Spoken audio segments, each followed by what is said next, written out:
কাজে আমাদেরকে পরিশ্রম করতে হবে, আমাদের কাজ করতে হবে, আমাদেরকে ঐক্যবদ্ধ থাকতে হবে।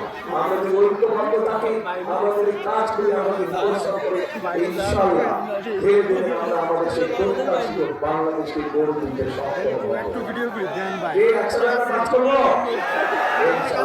সেজন্যই আমি বলি, সেজন্যই আমি একটি কথা বলি, করবো কাজ, করবো কাজ, করবো দেশ।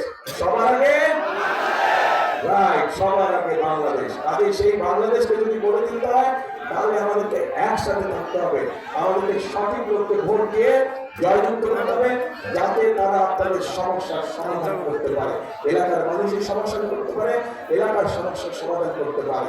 এবং আমাদেরকে সতর্ক থাকতে হবে, যেই অধিকার আদায় করার জন্য হাজার হাজার মানুষ জীবন দিয়েছে, সেই অধিকার যাতে ষড়যন্ত্র করে আর কেউ ছিনিয়ে নিতে পারে না। এই ব্যাপারে আমাদেরকে সতর্ক থাকতে হবে, সজাগ দৃষ্টি রাখতে হবে। প্রিয় ভাই বোনেরা, ইনশাআল্লাহ কাল কলম কর্মসূচিতে আপনাদের সাথে আবার ইনশাআল্লাহ